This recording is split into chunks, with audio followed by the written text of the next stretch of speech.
as we consider the upcoming holidays. First up is Dr. Velasquez.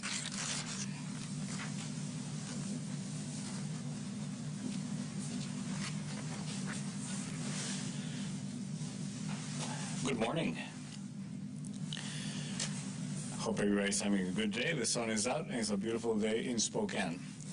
So I want to talk about something today that is a little bit of a bright light within the challenges that we've had in the recent months.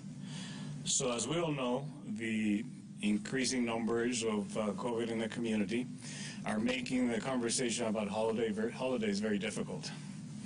I know I've had that conversation at home, and I can tell you it wasn't very popular for a couple of days, but it is a difficult conversation. At the end of the day, none of us wants to be responsible for a loved one getting sick, the same way that our loved ones don't want any of us to get sick. As we know, and we've known since the beginning of this pandemic, those above the age of 65 have had a higher prevalence of complications requiring hospitalization and have contributed significantly to a number of overall deaths in Spokane County as well as around the country. 120 hospitalizations, about 150 deaths, 230 in total in Spokane County, which is a staggering number. It's a big number. So this is very concerning, but I want to share with you a little bit of good news.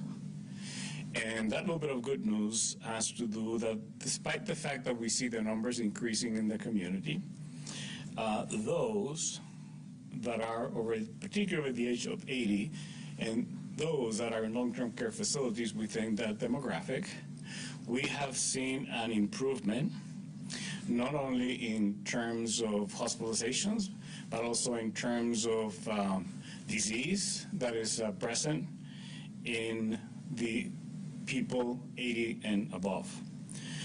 So why is that important? It is very important because this is one of our most vulnerable groups. And actually, as you all know, people over the age of 80 is one of the fastest growing demographics because we're all living a lot longer. I can tell you, my in-laws, Jim and Mary, are 89, and they're both in long-term care facilities. And we're very grateful for the work that the folks in the healthcare, long-term care facilities are doing. So I have a couple of slides that I want to share with you just to highlight this point, if I can, and then I'll circle back to some of my closing comments, and then ask Casey to come over here and share with us a lot more information. So the first one that you see, and it's quite dramatic, all you have to do is, don't even look at the numbers, just look at the center of the graph. You see that really tall blue line? That's mid-July. And those were basically the people that were tested positive within the age group of 80 plus. And that number is quite dramatic. Go all the way to the far right, which will probably be your left if you're looking behind me. Look at November the 7th.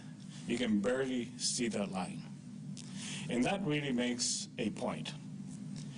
So if we could go to the next one. And one of the things I like to do is show slides. I'm a recovering academician, so I still like to teach. But anyway, moving on to that, I want to contrast July, which was a very difficult month for all of us, and the last couple weeks. So if you look July 1st to 31st, and you look at the population 80 to 89, you're going to see a much higher bar graph in terms of presence of disease in that population. And if we go to the next slide, which I think tells a story that is really good, we can say, when you look at hospitalizations, that that group was running close to between 25 and 30% in terms of hospitalizations. And they're running about 15 plus right now, between 15 and 16 or so, which is almost less than half. And those are good news. So why do I want to talk about that?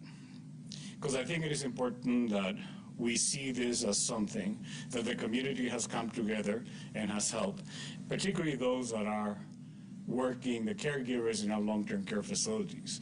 The caregivers in our long-term care facilities are taking wonderful care of these patients, and they have been very conscientious about implementing all of those things that we talk about almost every day, which is facial coverings, hand washing, sanitizing, cleaning the surfaces, social distancing. And because of that is why we're seeing the improvements in these numbers.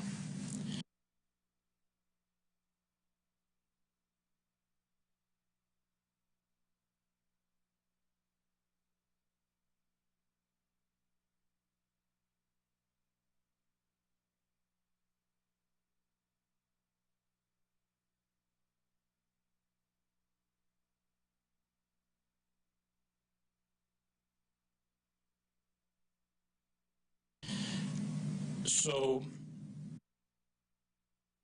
long-term care. So I'm going to ask her to take the podium and take us through